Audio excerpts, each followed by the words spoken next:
आपले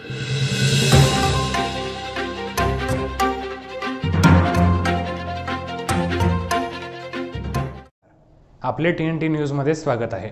बघूया आजच्या दिवसभरातील घडामोडी। नृसिंहवाडीत प्रबुद्धनगरमध्ये आंबेडकर जयंती उत्साहात साजरी। भारतरत्न महामानव डॉक्टर बाबासाहेब आंबेडकर यांची 134वी जयंती नृसिंहवाडीतील प्रबुद्धनगरमध्ये उत्साहात साजरी करण्यात आली।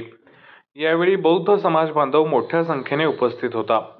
प्रारंभी महामानव डॉक्टर बाबासाहेब आंबेडकर यांच्या प्रतिमेला पुष्पहार अर्पण करण्यात आला। धम्मध्वजाचे ध्वजारोहण करण्यात आले। त्यानंतर महापुरुषांच्या प्रतिमेसमोर धम्मवंदना झाली। ग्रामपंचायत स्वच्छता कर्मचारी वर्गाचा सत्कार करण्यात आला। ग्रामपंचायत व कृषी विज्ञान मंडळातर्फे घेण्यात आलेल्या पाककला व इतर स्पर्धेतील यशस्वी महिलांना प्रमाणपत्राचे वाटप करण्यात आले। कार्यक्रमाच्या अध्यक्षस्थानी सरपंच सौ चित्रा रमेश सुतार होत्या। त्यांनी बाबासाहेब आंबेडकरांच्या कार्याचा गौरव करताना त्यांच्या विचारांचा आजच्या पिढीने आदर्श घ्यावा असे मत व्यक्त केले। त्यांनी सामाजिक समता, शिक्षण आणि बंधुभावाचे महत्त्व आपल्या भाषणातून अधोरेखित केले। माजी यशवंत सरपंच धनाजीराव जगदाळे यांनी देखील आपले मनोगत व्यक्त करत डॉक्टर बाबासाहेब आंबेडकरांनी देशाला दिलेले संविधान, त्यांचा त्याग व संघर्ष यावर प्रकाश टाकला। त्यांनी सर्वांना आंबेडकरांच्या विचारांचा अंगीकार करून समाज प्रगतीच्या दिशेने नेण्याचे आवाहन केले। उपसरपंच रमेश मोरे यांनी प्रबुद्धनगर परिसरात केलेल्या विकास कामांचा आढावा घेतला व झिरो पेंडेन्सी ठेवून या परिसरात आपण काम करत असल्याचे सांगितले।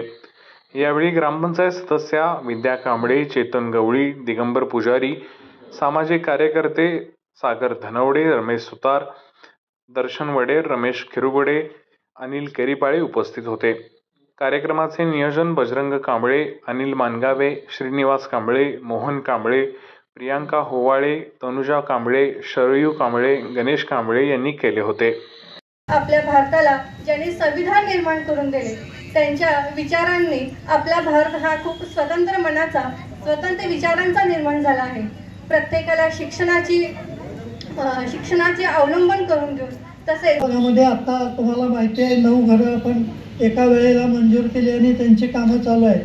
काही कामं पूर्ण झाले, काही व्हायचे आहेत। भविष्य काळामध्ये राहिलेल्याही लोकांची घरं निश्चितपणानं आपण मंजूर करणार आहोत आणि त्या दृष्टीनं आता या गल्लीची वाटचाल चालू आहे। मला वाटतं भौतिक सुविधेच्या बाबतीत जिथं काही कमी आहे असं मला वाटत नाही, तरी देखील तुम्ही काही सूचना केल्या, कुठं तुम्हाला काही अडचणी वाटत असल्या तर त्या वेळेला सांगा।